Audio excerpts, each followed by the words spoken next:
La situación económica en el mundo es muy compleja y Ecuador ha recibido uno de los coletajes de la región más duros, no solamente en el tema del coronavirus como una pandemia, sino también en la crisis económica que afrontamos a pesar de los grandes esfuerzos que hace el gobierno y de los organismos internacionales que le han dado un respiro económico al país. La situación para el 2021 es muy compleja de recuperarse.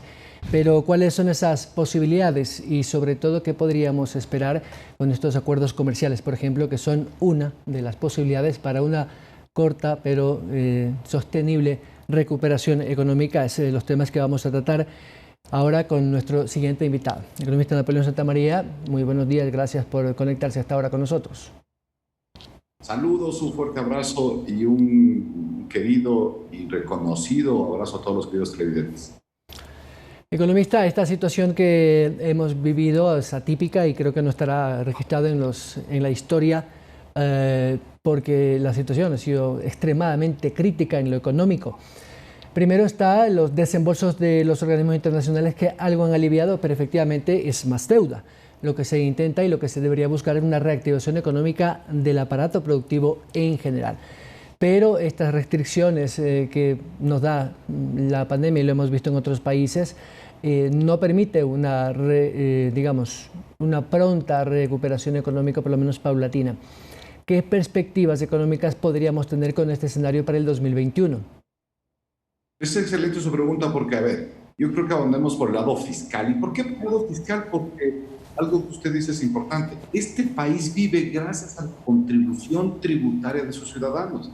Hay que aclararles y comentarles algo a los queridos amigos que nos siguen. Es el 81% de los ingresos corrientes de nuestro presupuesto general del Estado vienen de la contribución de los ciudadanos. Es decir, de toda la riqueza que puede producir, generar este país, el 81% lo entregamos los 17 millones de ecuatorianos en favor del Estado. Y gracias a esto el Estado puede funcionar, puede operar, puede trabajar. No es el petróleo, no son regalías mineras, mucho menos, etcétera, lo que mantiene la función del Estado. Lo que mantiene son los ciudadanos. Tema 1. ¿Viste la potencia de lo que es la recaudación tributaria? Ya en noviembre tenemos cifras claras donde vemos que el IVA es el impuesto que mejor marca el ritmo o la rotación del capital en una economía. Si usted tiene un IVA de mayor contribución, sí quiere decir que el capital rota y rota más rápido o más veces en el año y por lo tanto el IVA vuelve a marcarse aunque sea con el mismo capital. Resulta que el IVA a final de noviembre, y ya se proyectará hacia diciembre, no habrá mucho cambio, tenemos un 20% respecto del año anterior de disminución. Y esto es una cifra muy importante, 20% menos en el movimiento económico de los productos que tienen tarifa de 12% de IVA, que es el 65% de los productos, el otro 35% se vende a tarifa cero, es significativo, es importante, es decidor. ¿Y qué nos dice esto? Nos dice que tenemos una situación económica detenida, frenada, y que no se ha reactivado por completo.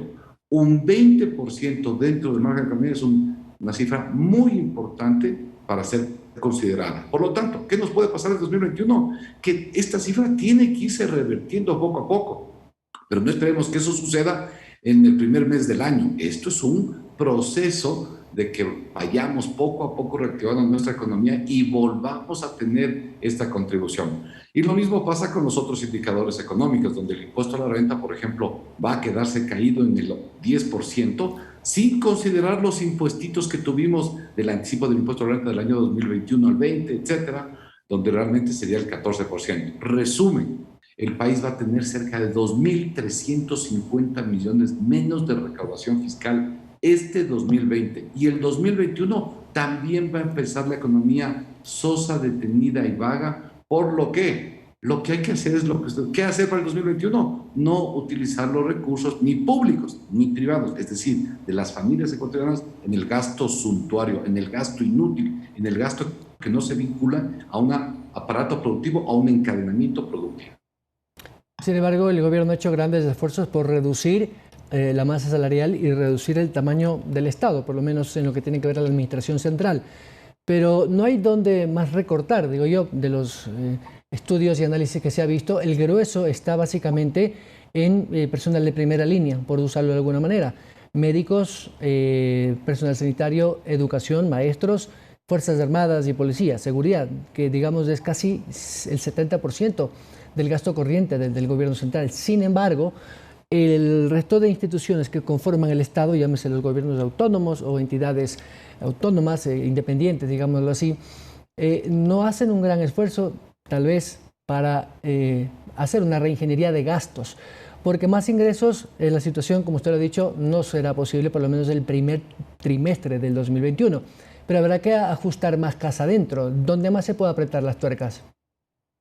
Muy buena pregunta, porque si nos detenemos en el tema de que es que hay que recortar el sector público, creo que es la salvación del país, hay que aclarar una cosa. Claro que hay que recortar aquellas cosas que son excesivas, que es un gasto innecesario, que no le produce un valor agregado a la actividad de la función pública y eso no se retribuye en nuestro sector, desde acuerdo. Pero a ver, el problema del país no solo es que tenemos un inmenso gasto público, no. El problema del país sobre todo es que tenemos una pésima administración de los fondos públicos y cuando decimos pésima administración estamos diciendo que no somos capaces de manejar bien las finanzas públicas o porque tenemos dirigentes políticos corruptos que mal utilizan los fondos públicos como los cientos de casos de corrupción que hay en el país o porque son incompetentes y los destinan en cosas que no le ayudan al país a desarrollarse. Verbigracia, alcaldes que están dedicados a hacer canchas de fútbol o canchas de vóley y no cosas de salud, educación, vialidad, etcétera, que el tránsito que les corresponde, por ejemplo, a los GATS. Entonces, el problema, en resumen, no es la cantidad del gasto que tenemos. El país tiene los suficientes ingresos, y lo voy a probar esto. El país tiene los suficientes ingresos para que el Estado salga adelante y que el Estado sea el motor visor de una fuerte actividad privada atrás que haga que el país salga adelante. El problema del país es que tenemos el dispendio, el abuso y la corrupción en el gasto público. No es un problema de ingresos. Este país tiene dos reservas importantísimas: gente muy trabajadora y suelos muy fértiles y ricos.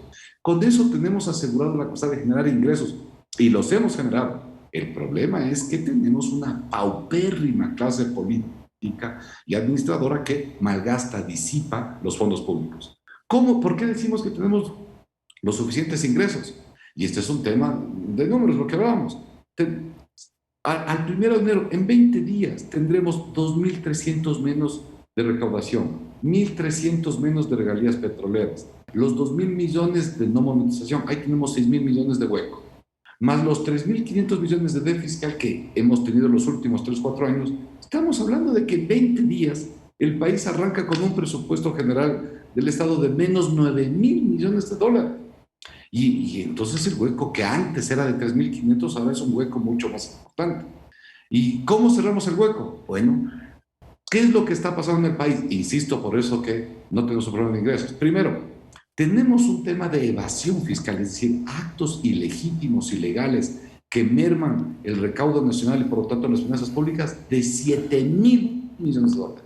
El país tiene que combatir decididamente a la corrupción. ¿Y sabe qué? Esto hay que hablarlo directamente. Aquí necesitamos algunos evasores presos, que pongan sus huesitos de algunos evasores en algunos cuartos fríos, para que sea un ejemplo de que la justicia penal tributaria está funcionando. Y va a ver que mediante 1 o 2 ejemplos por provincia arreglaríamos el sistema nacional de los evasores. Segundo, tenemos una ley, un conjunto de leyes que hoy nos hacen perder 5.500 millones. ¿Y por qué perder? Porque de cada $10, y esta es ya información cerrada con el SRE, de cada $10 de utilidades que se producen en el país, 4 pagan impuesto a la renta. Y las otras $6 de utilidades no pagan impuesto a la renta. Y usted se pregunta, ¿por qué no pagan? Porque la ley les exonera. Mire, entre 5.000 millones de exoneración y 7.000 de evasión tenemos los 12.000 millones que el país necesita. Economista, de ingresos. Perdón que le interrumpe, pero para hacer más dinámico el diálogo. Según Standard & Poor's, que es una de las calificadoras de riesgo norteamericana, el mercado del WTI, que es nuestro crudo marcador de referencia para enero, las compras estarán en $45. Todavía algunos dólares por debajo del precio promedio de nuestro presupuesto para este 2020 y que va a ser un presupuesto prorrogado para el 2021. hay esta eliminación parcial de los subsidios de los combustibles que también aflojen algo ese rubro de subsidios que pagaba el Estado. Sin embargo, el gas sigue siendo subsidiado por un tema social y eso no está en discusión. Desde el punto de vista energético, ¿podríamos usar todavía esos pequeños fondos que tenemos? Ecuador está por debajo de los $500.000 al día de producción petrolera, pero si hay una fusión entre Petroecuador y Petroamazonas, creo que también habría ahí un poco de ahorro de recursos. ¿Cómo ves el panorama de política energética? Mire, yo creo que una persona, nada más, no soy economista, sino doctor, para que no se confundan las profesiones, pero solo con esa leve precisión, lo que usted dice, a ver, es para. Primero, el tema es que en materia energética, el país dejó de ser un país petrolero. Mire, le pongo un ejemplo. Hace 10 años Colombia producía 250.000 barriles y hoy produce 1 millón. El Ecuador hace 10 años producía 500.000 barriles y seguimos produciendo 500.000 barriles. Cada vez más delegado al sector privado, etcétera. Así que el Ecuador dejó de ser, respecto de nuestro Producto Interno Bruto, el petróleo un marcador importantísimo. Claro que es un jugador interesante, que siempre hay que tenerlo en esto, pero que se saque el ecuatoriano de la cabeza que somos un país que vive de las regalías petroleras. No es así. Este país hoy tiene otras riquezas.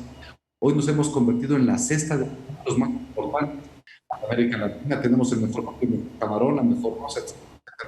Pero sí tenemos que considerar a este jugador importante que es el crudo, que usted lo ha dicho. Efectivamente, frente a lo presupuestado del año anterior, 51.43, hoy día seguimos cotizándonos a 45 nuestro petróleo, es decir, $6 por bajo lo presupuestado el año anterior. Y recuerde que el presupuesto del año anterior, me refiero a este 2020, porque ya está cerrando, ¿no?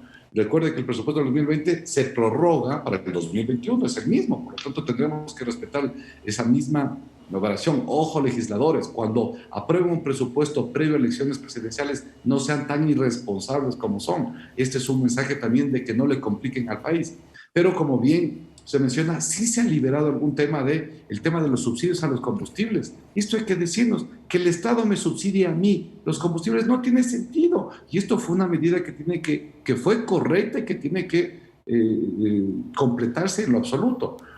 Definitivamente que hay otros sectores, como bien nos menciona usted, no deben ser golpeados como el gas o el diésel, en determinadas causas y cosas el diésel. Entonces sí, el Estado tiene que ver un sistema de compensación, pero no por muy pocos, muchos otros que no merecemos los subsidios, porque tenemos auto privado. En Quito tenemos 700.000 vehículos privados y 3 millones de personas. Entonces a los pocos no les podemos subsidiar en demérito de los muchos. Todo lo contrario, tenemos que subsidiar a los muchos que no tienen los recursos de tener vehículos. Por lo tanto, sí, tenemos una actividad más floja, pero definitivamente no es un jugador importante en el presupuesto general del Estado, las regalías petroleras.